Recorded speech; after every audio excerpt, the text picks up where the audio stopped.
Hockey, yeah. My favorite. It's Judd's Hockey Show.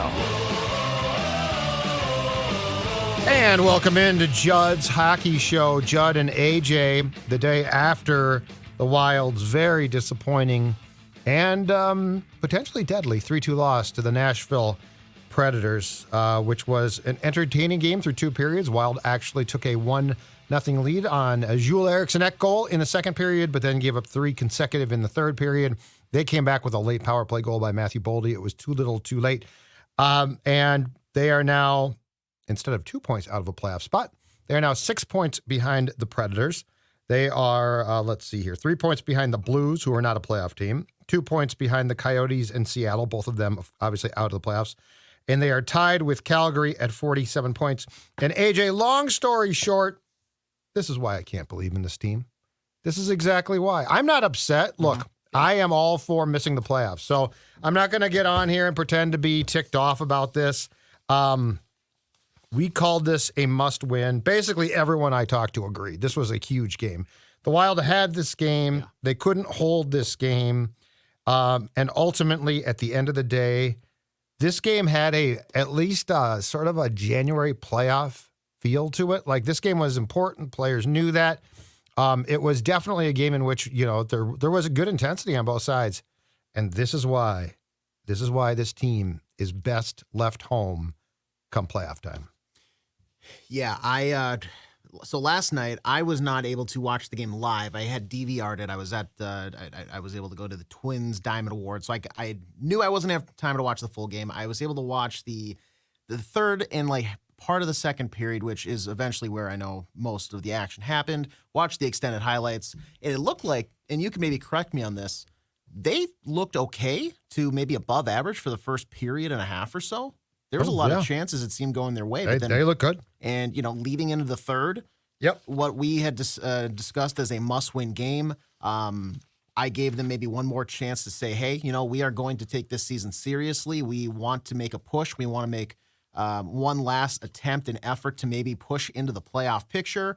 And I said, you have to get 2 points, 2 points, 2 points, all in a pretty decisive fashion. I maybe give you a little leeway last night because it is a tougher division rival, but you have to get a win in regulation. It was looking like that until the final 20 minutes rolls around. 2 goals surrendered in 35 seconds. And at that point afterwards, it was basically it was a bottom barrel college team that was out there in green sweaters. Just a tough night for Wild fans watching because it didn't look like there was a whole lot of effort the rest of the way. With your season not decided, but essentially on the line, you have to show a little bit more fight down that stretch. You run into adversity. I mean, that can happen against any team, 2 quick goals. And if you want to roll over and die like they did last night after that second goal, that tells you all you need to know about this team. That says, hey, we don't care. We're looking to next year. So let's think about next year and start maybe moving some assets, opening up some cap space, do that type of thing so we can rebuild in a sense. So, I'm officially out now on the Minnesota Wild. I gave them one last chance, and I feel dumb because I put my faith in their hands and they just threw it away. Well, and I think they do care. I mean, I don't think that this is the group of louts that we saw when Suter and Parise were here, and that turned into sort of just a toxic team. These guys care. They're just not good enough. They don't have enough depth. Yeah. They don't have enough, Zuccarello is in, he's out, he's playing well. Had an assist, his 29th last night. Kaprizov had a couple of points. But the reality is they just don't have enough depth. And so I'll tell you, and this is another reason why I do not want them near the playoffs. I'll tell you the sequence last night that bit them in the ass, and it's got nothing to do with a goal by the Predators, okay? Mm-hmm. Jules Eriksson-Ek scores his 21st goal on a tip-in of a Kaprizov shot on a power play at 12:44 of the second period. All right. Fantastic. So got that goal. It's a nice goal. Eriksson-Ek standing in front of the net, untouched because I don't understand. Nobody touches because if you cross-check a guy there, it's illegal. But if you cross-check him right in the head in the corner, it's fine. Exactly 2 minutes later, exactly 2 minutes after that, Jake Middleton engages Michael McCarron in a fight, okay? Now, here's the problem with that. One, Nashville was down. You do not want to give them any spark. 2, Jake Middleton is one of your key defensemen in a defensive core that doesn't have a ton of depth, good depth, okay? Mm-hmm. Michael McCarron is a fourth-line center. Huge win for Nashville. Total win for Nashville. Okay, that's bad enough. Both of them assessed 5-minute major for fightings, but it now gets worse. At 15:37 of the second, so the fight was at 14:44. At 15:37, Kirill Kaprizov takes a elbow to the head from Cole Smith, a Brainerd kid. Mm-hmm. Zach Bogosian jumps him. Now, they're protecting Kaprizov. I get that, okay? Yeah. Mm-hmm. But because he jumps him, they eliminate a wild power play because they were going to call Cole Smith for elbowing. Zach Bogosian gets an instigator, a fighting major, and a 10-minute misconduct. And guess who looked incredibly tuckered in the third period? The remaining defensemen, which included, of course, a guy who now had to play a bunch in Alex Goligoski. Dakota Mermis had to play more. And I get defending Kaprizov age. Mm-hmm. I totally get that. But one, Middleton's fight was silly. It was a dumb decision. And Bogosian, because of, he then took 17 minutes in penalties, okay? He's lost for 17 minutes. That swung the game. The Wild defense was, first of all, the fight with Michael McCarron. That fight created a surge for the Predators. Second of all, I forgot to mention this, Cole Smith is Michael McCarron's fourth-line line mate on the left wing. So you lost 2 defensemen who you need because you can't afford, I mean, especially Jake, but you can't afford to, you can't ask Brock to play more. Brock Faber can't play more. Like, it's a bad idea. It's not his fault. It's not a bad idea. Alex Goligoski literally shouldn't play more. That was a playoff environment type of play where you got to be smart. Mm-hmm. And the Wild did the 2, and I'm sorry, if somebody's going to jump Cole Smith, it cannot be Bogosian. I know he's the biggest guy. I know he's trying to defend his teammate. I know that he thinks that's his job. But your job is to get 2 points from last night's game in regulation. That type of non-thinking, dumb penalties, and you cost yourself a power play, that to me right there encapsulates what you can't have in that type of game. Boneheaded. Absolutely boneheaded. In the year 2024, there's no reason that Alex Goligoski should be having more than 20 minutes of time on ice. Just unless it's a playoff game where you are now in the third overtime period and you have to. Like, that is ridiculous that you are putting your team in that type of situation. I understand sticking up for Kirill. You have to do that, but to your point, yes. It cannot be that guy. Speaking of ice time, I do have a quick question for you. Maybe you can enlighten me on this. Why and how did Freddie Gaudreau only be limited to 8 minutes and 6 seconds of time on ice? Was there an injury that I missed? Or how? Well, he's just back from one. That's right. Thank you. He just came back from an upper body injury. I think it cost him 2 games. But more importantly, he's now on the 4th line. Mm-hmm. Unfortunately for Freddie, I get the feeling that John Hines is not his father like Dean was.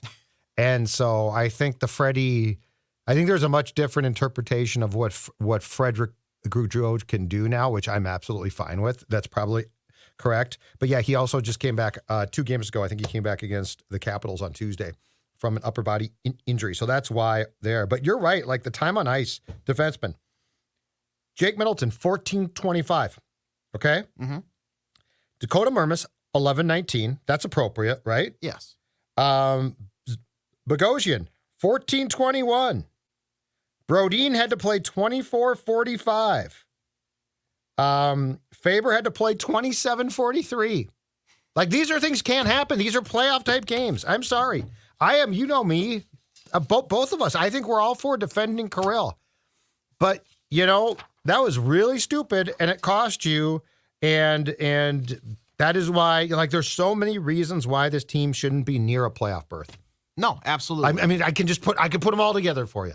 Now, to maybe, and I don't want to derail maybe any plan that you had for topics going along Oh, the I got show. no plan. But what is stopping now? And I understand you have one more game before you have this 10-day break. Mm-hmm. What is stopping this team? And I think if they don't make this decision, I think we need to have a serious conversation about the front office and the maybe just overall mentality of like where this team wants to go. I understand you wanting to win, but at a certain point you have to win by not winning. Mm-hmm. And what I mean by that is you're going to have to shut some guys down. So if Freddie Gaudreau is hurt and you cannot play him hurt, why not shut him down like you have with Jared Spurgeon? Put him in keep him off the ice. Some of these other guys that you know that maybe aren't fully healthy, especially guys that you have on term past this season, this is now the point where you do shut them down because the only way that you're going to get better is by not winning. Losing is going to put you in a better position to then be able to get that higher draft pick, a better prospect, so that next year you can come back with these guys that are potentially healthy. And then maybe you can do something before that final year, and all that salary cap is starting to be alleviated, obviously. The big drop-off does come.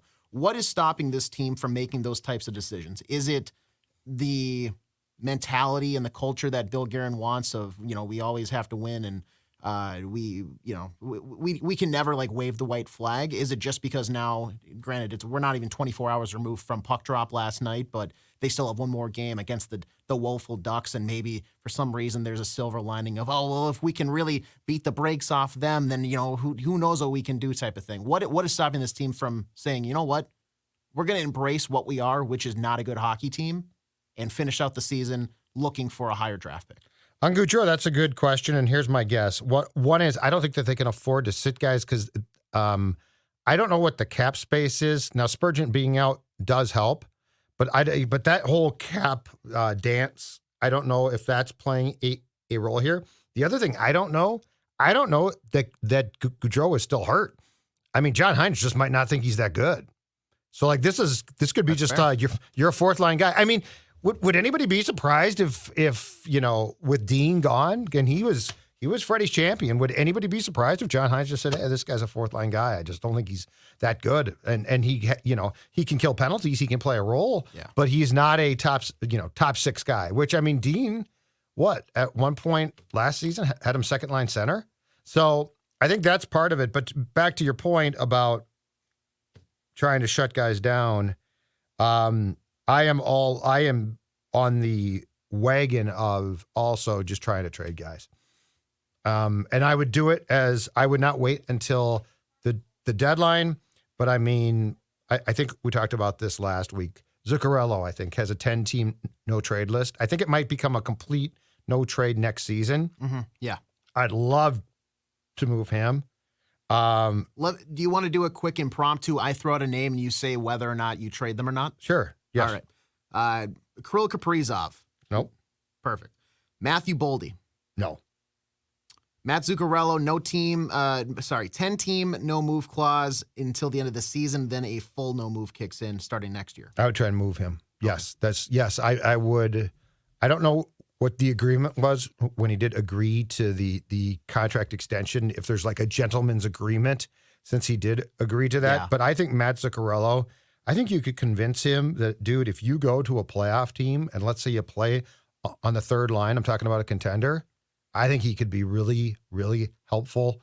And I don't think he's not, to me, when the Wild has a chance to get good again, I don't know he's going to play that big a role. Mm-hmm. Joel Eriksson Ek, full availability to be moved anywhere. No, you'd have to blow me away. It would have to be an unbelievable. And that's a king's ransom type thing. Yeah, and he's sort of, you know what I consider him to be? He's a heart and soul guy. Mm-hmm. I want him around when I'm prepared to get back into being a really competitive team. He's the definition, the way that he plays, of a guy that you want in your room. So, no. Marcus Foligno has a full no move, so we'll move on to the 15-team no trade list for Freddie Gaudreau. Oh, if I could get something for him, sure. Is there a minimum you're taking for him, like a 6th rounder? You're going to say no. Yeah, I'd probably shoot for a 3rd rounder. Okay. Let's see here, Brandon Duhaime. Probably not because he's expiring at the end of this year, making 1.1 as of right now. Oh, he is expiring at the end of this year. Well, then depending on what I could get. Okay. If I could get a fourth rounder up, I might. Yes. Marcus Johansson and Ryan Hartman both cannot be moved. Marcus Johansson, he disappeared again last night. You're done with the Capitals, and guess what? He's got no time for hockey. What a bust he's been. I mean, oh my God. Yeah, and they've got him next year as well at a salary cap hit of $2 million. I have no time for him. Yeah. Marco Rossi is on his ELC. I mean, you're not going to move him. No. Adam Raska, who was acquired as part of the Bogosian deal, yes. I want to say. And I don't know that He's on an ELC, so I mean, why? He's not going to get you. No. Let's see. Patty Maroon, a 16-team no-trade list. He's expiring after this year, making $800K. 1,000%. I would trade him. I think that they're going to. And there's actually, I got a note from a guy last night that said a hockey trade rumor site, and it might be just that, online. Okay. Pat Maroon being discussed by the Oilers. That going back to the Oilers, which actually makes a ton of sense. Yeah. Won cups. That's a cup team. That's a cup contender, big time. I could see him being a nice fourth line type of fit there. I'll maybe even jump down the list here a little bit. I think they could even do a package deal and acquire two guys from the Minnesota Wild, with the next one being Zach Bogosian, who has a modified no-trade list. His is bigger than most, 21 teams that he can choose to not go to. But if there's a team if the Oilers are not on that list, that is a team that needs defensive depth. Yeah. So, and those two guys have cups? Mm-hmm, exactly. Yeah, I'm trading both of them. Let's see here. Jake Middleton. You've got him this year, next year at $2.45 million. I'm not hanging up the phone when you call, but it's going to need to be a lot. I think he's proven himself to be, despite the ill-timed fight last night, which I still don't get, I think he's proven to be a very valuable top four guy. Probably not a first pairing guy, ideally. Probably a second pairing guy, probably. Mm-hmm. But you're going to have to. I'm probably going to ask for more than you're willing to trade me for Jake Middleton. John Merrill. You have control next year under. I can't believe you even brought up his name. I mean, he's the type of guy to garage sale you can't sell. Garage sale gets done. You're like, what's left of Merrill? Merrill's left. Let's see. Take it to Goodwill. Okay.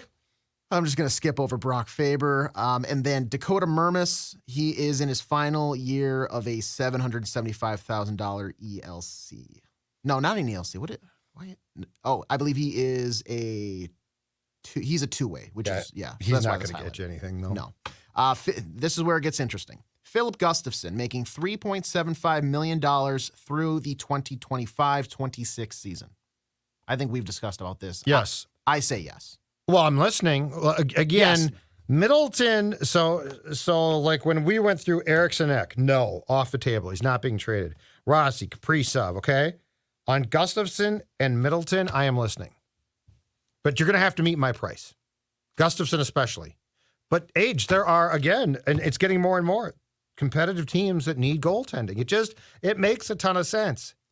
And then it dovetails to your point perfectly, which is one, okay, Wallstedt gets to play, but two, okay, let's say the goaltending's not good.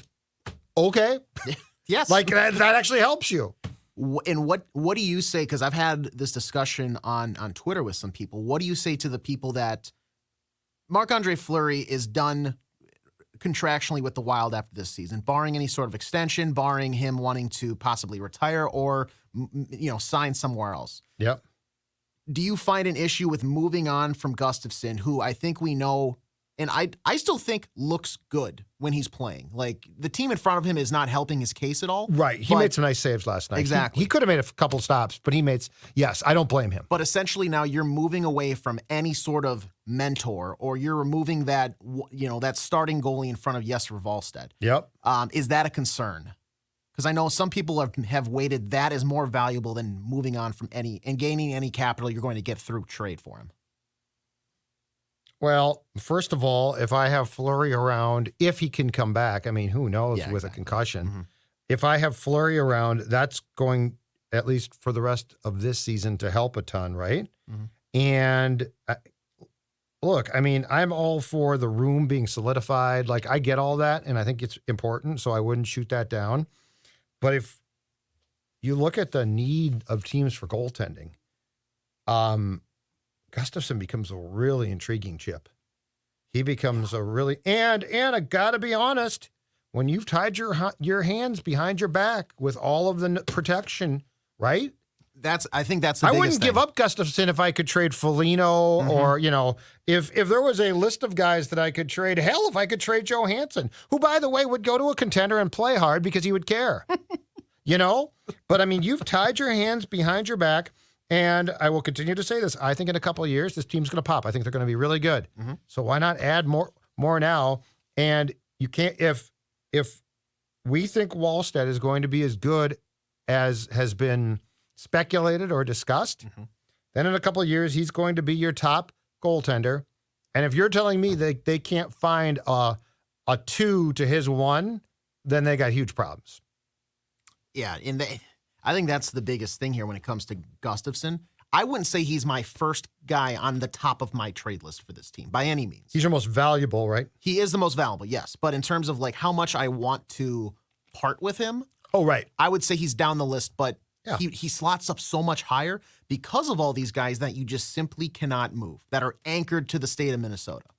And that's done pretty much through the work of Bill Guerin, who, I thought was hitting a lot of, doubles to the gap. In some ways he has, but with this one. This past offseason, some of these extensions where you're handing out the no moves. That's the thing. That is the blemish, I think, so far on his resume with the Wild. Yeah, and you know what? I don't mind the extensions. Okay, the money, can sort of debate that, right? Yeah, absolutely. It's the protection that I just don't get. It shouldn't be a mandatory thing when guys come to the negotiating table. It shouldn't be just assumed. Yeah. How did Marcus Johansson get protection? Thank you. He must have the best agent of all time. Okay, so let's go through it. Foligno, I personally wouldn't have given him full protection on a trade, but I get he's your type of guy. You like him. It's great in the room, right? So I disagree with it, but I get it. I think if you could have kept him under 4, I could maybe live with it. But since he's at that's that a great 4, point.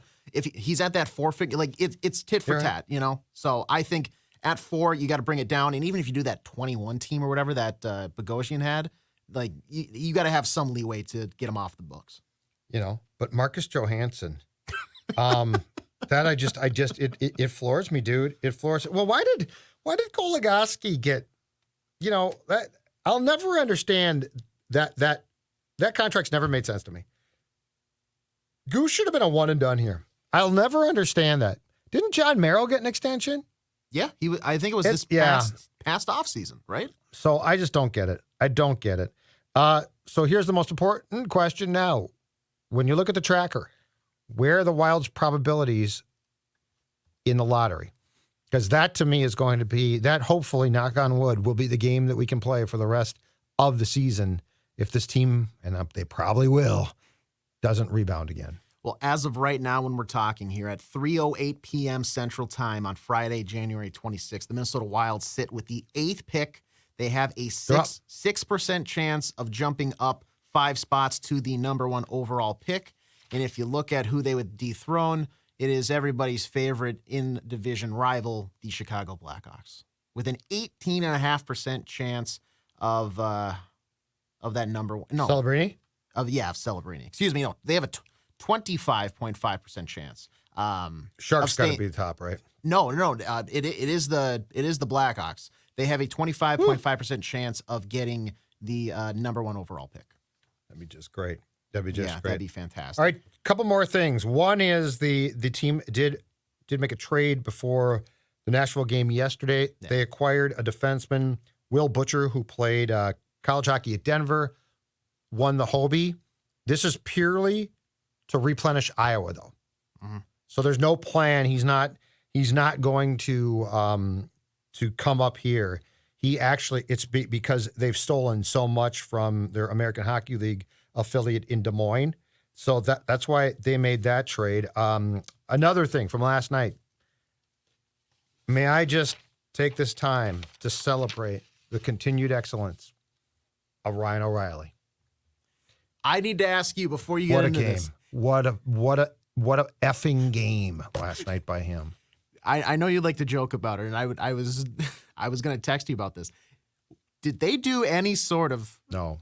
Okay, thank God. They did nothing. It would have been funny. Actually, that would have been self-deprecating. Because that's what Columbus did last season. Did they? Earlier this season. Like, Jonathan Quick was there for a cup of coffee while he, was in a layover before he refused to play there, yeah. Yeah, well, it was like, hey, we got to go there, and then you're going to get moved to Vegas. Right. But in his first game back there this season, they did like the analysis of hey, breaking news, blah, blah, blah, and they just showed him on the bench, and, he gave a quick wave to the crowd, and it was funny. I was almost hoping the Wild did something like that with Ryan O'Reilly, as he was here for all of 5 minutes in that buffer deal last season. That would have been awesome. Now, my suggestion is this. Pull down the number 9 with Koivu on it. Add a 0, put O'Reilly's name on it, and raise it to the rafters because he's the best center in Wild history.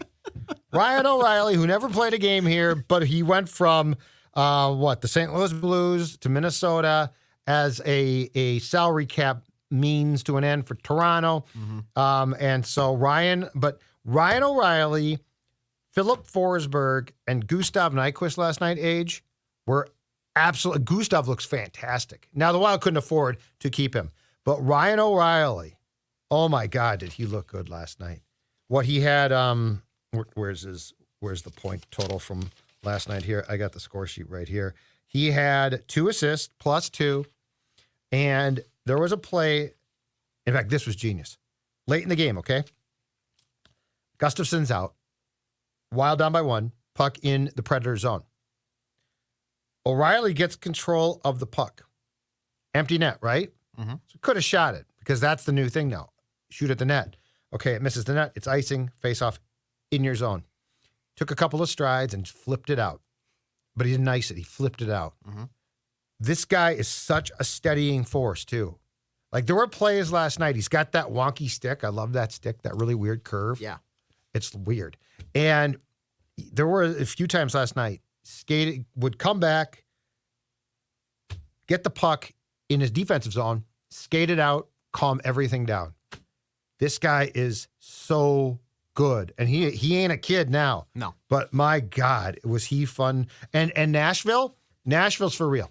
Nashville, now I know that the Wild blew their socks off shortly after John Hines had become coach in Nashville. But I'm going to tell you right now, I have not seen a team this season that is as good with their sticks and getting their sticks into lanes, passing lanes, as the Predators. They don't just block shots. They get their sticks. They probably broke up 5 to 8 potential scoring chances by just deflecting pucks, intercepting pucks. Mm-hmm. Like, their stick discipline in lanes was just absolutely outstanding. They do all of the little things. That's been in their identity, I feel like, for so long now. Think about their top 4 defensemen from like 2018 or whenever year they went and lost in the Cup final. They had PK Subban, Ryan Ellis, Matthias Ekholm, Roman Josi. That was their top 4. And Josi was great last night. Yeah. Oh, Josi just gets better and better. It feels like every time you see him. I've said this for certain guys, but he also seems like a guy that when he shows up to the XL Energy Center, he shows up to kill. He doesn't. It's not just another night. For some reason, he's got a grudge against Minnesota and St. Paul. He performs every time he's on the ice there. So, no, he was fantastic. But they were consistently getting their sticks in passing lanes, breaking things up, blocking shots. That's a nice team. I don't know if they can make a playoff run, but they're a playoff team. To your point, though, Roman Josi, okay? Just a great defenseman. Last night, 2 points, goal, assist, +2. Fantastic game. And he is a guy that plays a lot. Mm-hmm. 25 shifts on defense. He played 23-43. Manageable. Brock Faber had to play 31 shifts on defense. And as I said, played 27-43. The interesting thing to me about Roman Josi's game last night, he had, let me count this up here really quick, 21, 25 shifts in the game. 0 of those shifts started in a face-off in the offensive zone. Interesting. He had 4 defensive zone shift starts, Sure. 10 in the neutral zone, and 11 started just, on the fly in the course of the game. He's so good offensively. It's weird to me that none of those shifts. He just not even one offensive zone faceoff. That is weird. Bruno, though. Andrew Brunette. He's most famous goal in Wild history. He's been an assistant GM, an assistant coach, a 2-time player with that team. Mm-hmm. Congratulations. Absolutely. Great guy, too. Great guy. All right. So the Wild plays the Ducks, as AJ said, on Saturday night in the last game of the day on Hockey Day in Minnesota. Just a great tradition. Just fantastic. I'm just kidding. It's not that great. 8 p.m. face-off, and then goes on, I believe, a 10-day break. That 10-day break encapsulates the bye week and the All-Star game. So between now and then, I'm sure we'll do a few shows, especially if there's news. Mm-hmm. But there's not going to be much, at least after Saturday. So that is it for us. I'm Judd. He's AJ. And don't forget, there's nothing wrong with the NHL Draft Lottery. In fact, you want to be in it, Wild.